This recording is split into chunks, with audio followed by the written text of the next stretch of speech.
Hey, and welcome to today's conversation. Today, we're going to be diving into the conversation around intuition and how to start making more aligned choices when it comes to your intuition. And so, in today's conversation, I'm going to be talking about intuition, how it speaks to you, and also how you can start getting answers to help you move forward if you are feeling stuck or blocked with a decision or you're at a crossroads in your life. So, one of the things that I really want to share is I remember years ago, I was on my way to California. And just previous to that, I finished writing my second book and I was in Costa Rica for that. And the plan was to move to California.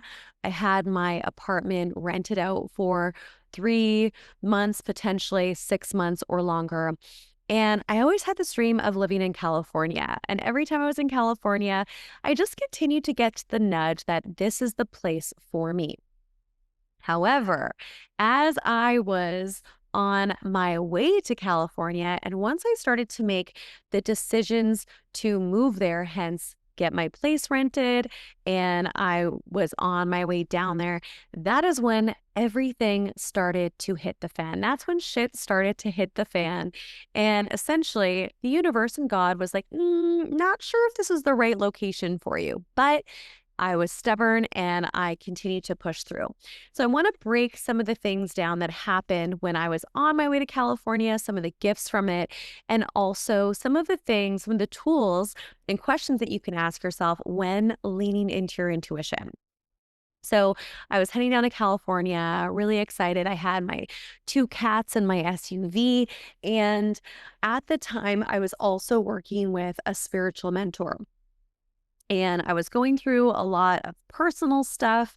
There was a guy that I was going to be moving in with, someone that I had romantic interest in, and someone that I was talking to regularly, and also that we were planning on moving in together, myself and him, and potentially another person. And I think it was the day before. Yeah, I think it was a day or two before I was flying back to Canada from Costa Rica and packing up my car and driving down that this man opted out of us living together. And instead of letting that phase me, I was like, you know what? I'm just going to go ahead with the plan and I'm going to go down to California anyways, because I still felt the call to go to California. And he wasn't the only reason why I was going down there. I was going down there because, like I said before, I had some friends down there. I had great experiences and I really felt like I was supposed to be there.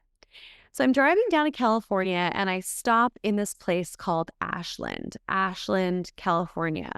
And it's a small town and end up staying there for 2 to 3 days before I continue the leg because that was about a 12-hour, 10 to 12-hour drive from Vancouver.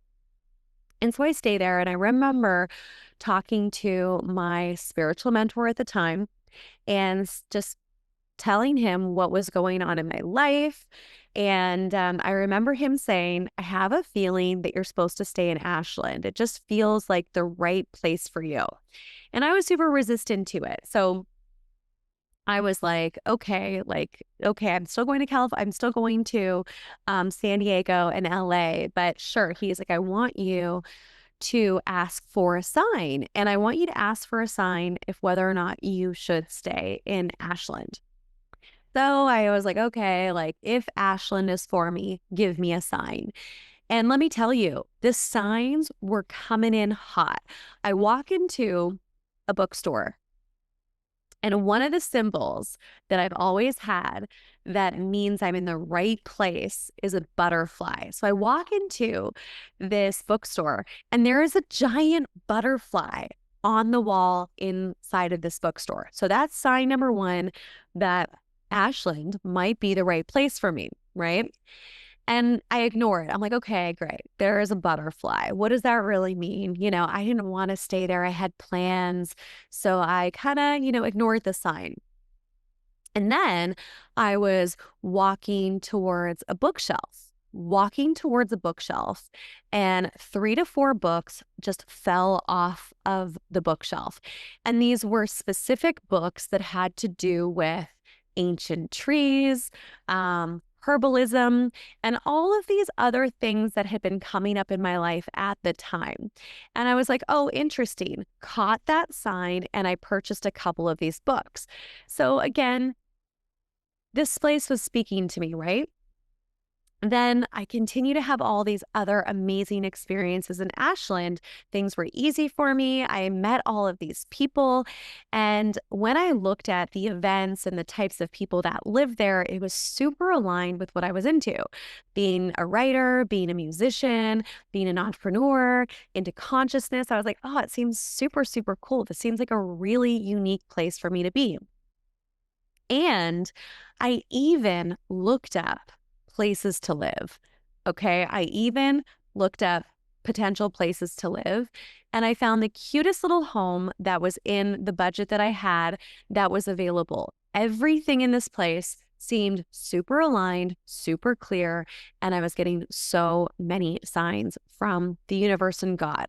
The universe and God was like, pay attention. This is a great place for you.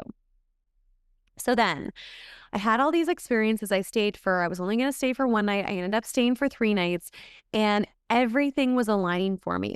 Then I go into a coffee shop and I bump into this woman that I know. Well, we know each other virtually. We didn't personally know each other at the time. And she was telling me how much she loved Ashland, how amazing it is, and how she could see me living there, which was interesting because I never told her that I was interested in living in Ashland. We're having hot cacao, we start chatting. And then I said to her, have you ever had all of the signs to do something? Your intuition is nudging you, the external world is nudging you to do something, but you still choose not to listen. And she looked at me and she's like, no, why? And then I told her, I was like, I feel like this city, this town is trying to get me to stay here and everything is aligning perfectly for me to be here. But I don't think I'm going to listen. I'm planning on going to San Diego and LA. And we laughed a little bit. And the next day, I left that city. And there were a series of events that happened there that I won't get into. Otherwise, this podcast episode would be super, super long.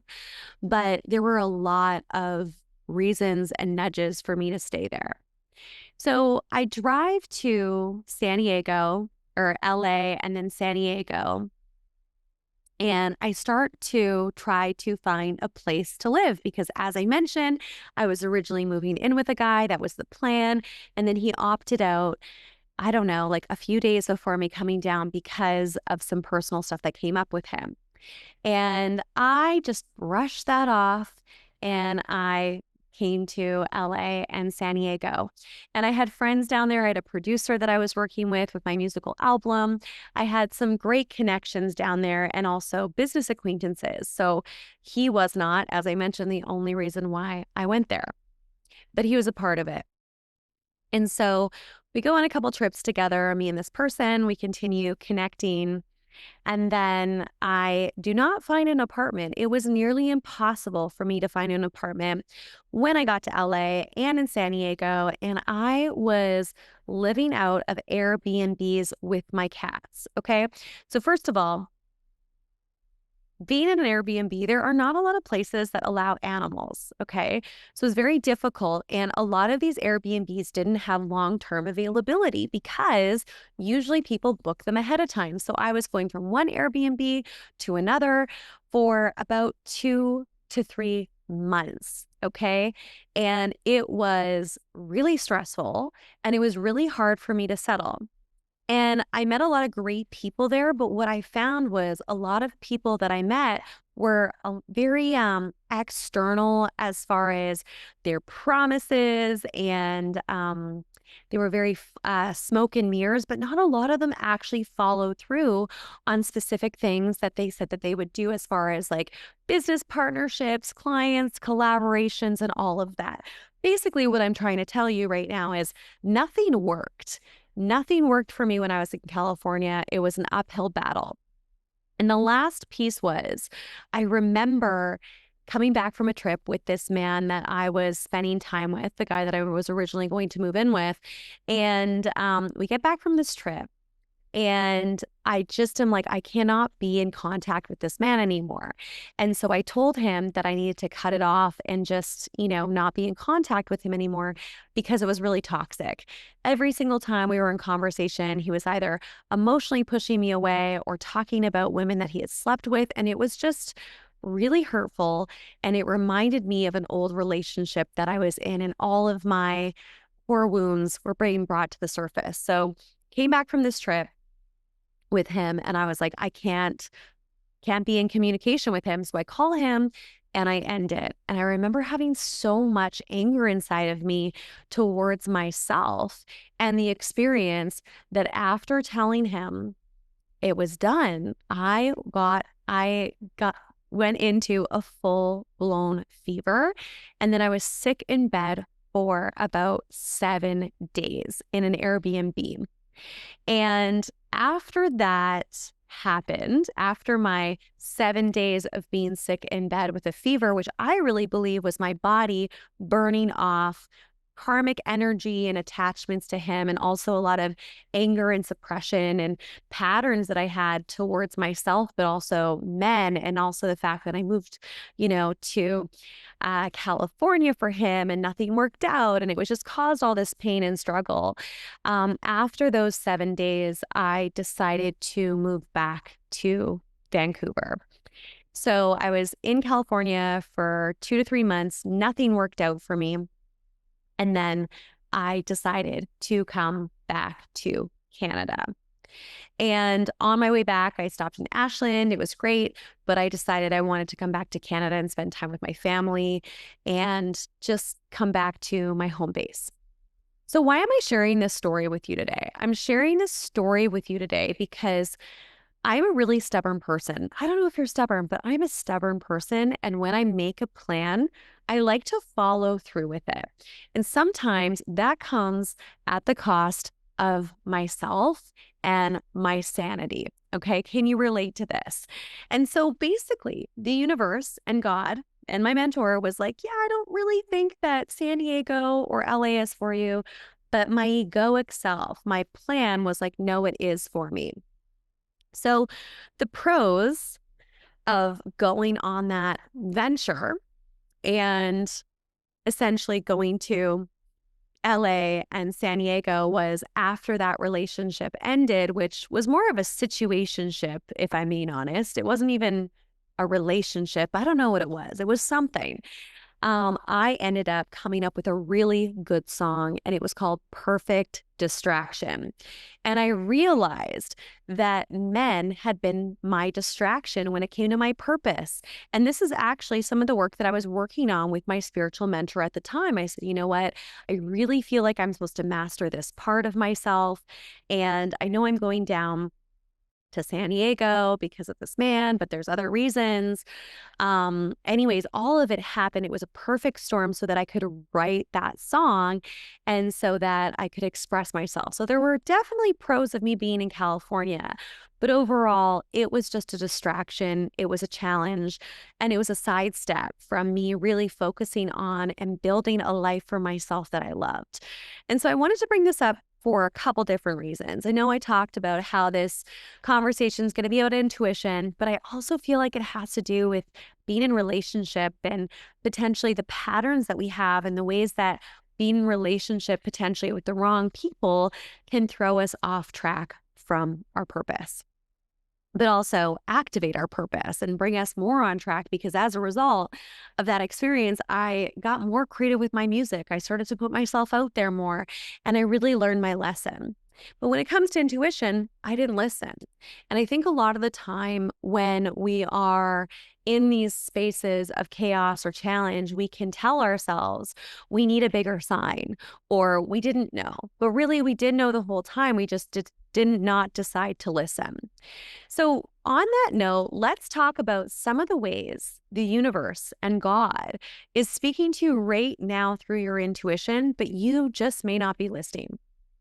Number one, through your physical body. Your physical body is always communicating to you.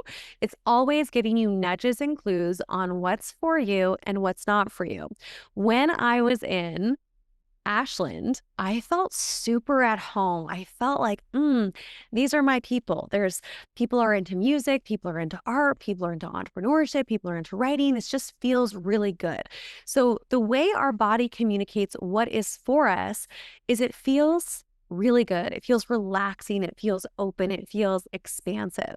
When something is not for us, it feels contractive. It feels challenging. It feels like nothing's really working, right? And we can actually feel that contraction in our physical body as well. And then, of course, through dis-ease, our body communicates through symptoms of dis-ease and pain. And these are some of the ways that your body might be communicating to you right now that a location, a relationship, or a situation is not for you. So the question is, are you listening? Or are you sweeping it under the rug? Are you avoiding? Are you dismissing how your body is communicating to you? Our body is such an intelligent vehicle that is always giving us answers. And if we can pay attention, we will get exactly what we need. So that's the first way our body communicates through us. Okay. The second way is the way the universe speaks to us is through our external reality.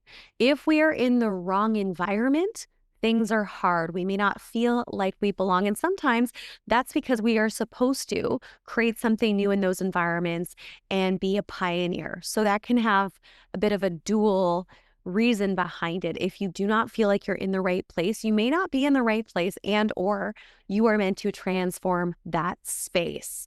If you feel that you are an alchemist, if you're a leader, if you're someone who's bold. The next way our intuition communicates through to us is through symbols, is through asking for a sign.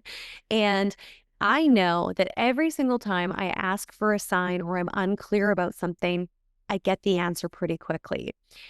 Oftentimes, though, some of us want the sledgehammer version of the intuitive deliverance, the intuition, the symbol. And we wait until things get really effing hard before we take action.